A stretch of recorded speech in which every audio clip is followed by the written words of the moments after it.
Hello guys, ഇന്നൊരു hospital പോകൽ അപാരത കണ്ടാലോ? നാളെ പോകാന്ന് പറഞ്ഞിരുന്നിരുന്നിരുന്ന് ഞാൻ ഇന്ന് തന്നെ ഇറങ്ങി. രാവിലെ എഴുന്നേൽക്കുന്ന കുട്ടിയായതുകൊണ്ട് ഞാൻ ഇവിടെ വന്നപ്പോൾ 10-10:30 അത്യാവശ്യം കുറേ ആൾക്കാരും ഉണ്ടായിരുന്നു. ചീട്ടെടുക്കാൻ ചെന്നപ്പോഴാണ് ആ കാര്യം ഞാൻ അറിയുന്നത്. ചീട്ടിന് വരെ ഇവിടെ ടോക്കൺ ആക്കിയെന്ന്. ഡിജിറ്റലിൻ്റെ ഒരു കാര്യമായി.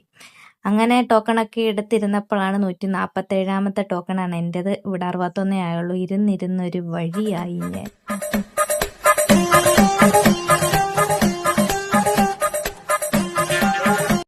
അങ്ങനെ കുറച്ചധികം നേരത്തെ എൻ്റെ ഇരുത്തയ്ക്ക് ശേഷം എൻ്റെ ടോക്കൺ നമ്പർ ആയി വരുന്നത് കണ്ടിട്ട് ഞാൻ ഡോക്ടറിനെ കാണാൻ അകത്തേക്ക് പോയി. ഡോക്ടറിനെ കണ്ട് ഡോക്ടർ മരുന്നൊക്കെ എഴുതിച്ചു. അന്നേരമാണ് ഡോക്ടർ പറഞ്ഞത് ചീട്ടില്ല, പകരം അവിടുന്ന് ഡിജിറ്റലാണ്, ഫാർമസിയിലോട്ട് അയച്ചേക്കാം, അവിടെ ചെന്നിട്ട് മേടിക്കാനെന്ന്.